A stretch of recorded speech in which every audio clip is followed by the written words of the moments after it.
Bismillahirrahmanirrahim. Alhamdulillah, salatu wassalamu ala Rasulillah. Ikhwan dan akhwat yang dirahmati Allah Subhanahu wa taala.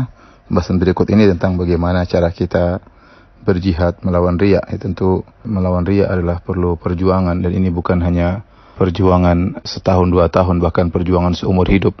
Karena syaitan senantiasa berusaha menggoda kita agar tidak terjerumus dengan riya. Syaitan tidak peduli seorang amalnya sebesar apapun, sumbangannya sebanyak apapun, sholat sunnahnya berapa ratus rakaat pun, ya, letihnya ya, seletih apapun dalam beribadah, setan tidak peduli. Yang penting dia riya, selesai urusan. Ya, bagi setan yang penting dia riya. Ya. Oleh karenanya setan terus berusaha agar seorang terjerumus dalam riya. Dan ini perjuangan, kalau saya boleh katakan, perjuangan seumur hidup. Ya, karena bisa jadi hari ini kita ikhlas, besok kita riya. Jangankan hari ini ikhlas, siang ini ikhlas, malamnya bisa kita riya. Jangankan siang dan malam, bahkan detik ini kita ikhlas, bisa jadi detik-detik berikutnya kita sudah riya.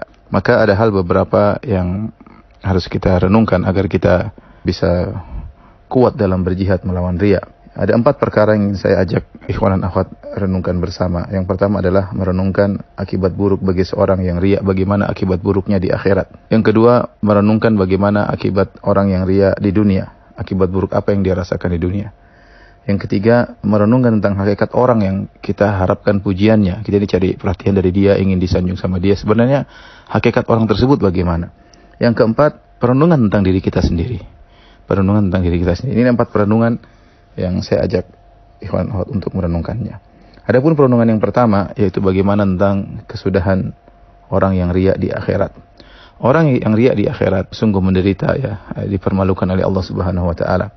Di antaranya Nabi SAW bersabda dalam hadis riwayat Imam Al-Bukhari, "Man samma Allahu bih, wa man yura'illahu bih." Barang siapa yang memperdengarkan amalannya, maka Allah akan memperdengarkan tentang hakikatnya. Wa man yura'i, barang siapa yang memperlihatkan amalan solehnya, yura'illahu bih, maka Allah akan memperlihatkan hakikatnya kepada khalayak, yaitu pada hari kiamat kelak.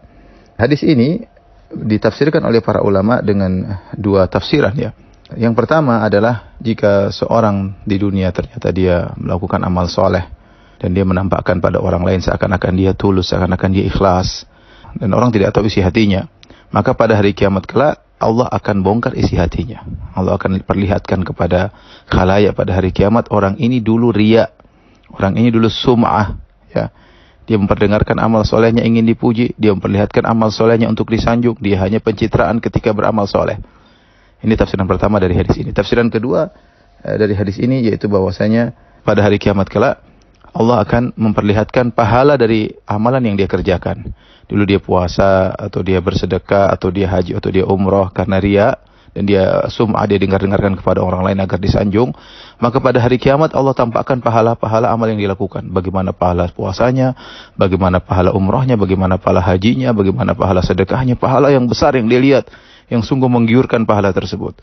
Tiba-tiba pahala tersebut Allah jadikan hancur semua. Haba'an manthura, seperti debu yang bertebangan, yang tidak ada nilainya. Kenapa? Karena selama ini dia membohongi masyarakat seakan-akan dia ikhlas, maka pada hari kiamat kelak dia akan dibongkar sehingga dia terpedaya. Amal soleh yang dia lihat di depannya, dia menyangka bahwasanya itu adalah miliknya, ternyata dihapuskan oleh Allah Subhanahu wa taala. Ini salah satu akibat buruk bagi orang riya di akhirat. Akibat buruk yang berikutnya, yang kedua, ya, Allah Subhanahu wa taala mempermalukan mereka dengan berkata, ya, kepada orang-orang yang mura'in, hina yujazin nas, yaitu tatkala Allah memberikan balasan kepada manusia, ya, maka mereka berharap pahala dari Allah Subhanahu wa taala. Tapi apakah Allah mengkasihani mereka? Tidak. Kata Allah Subhanahu wa taala, "Idhabu ilal ladzina kuntum tura'una fid dunya."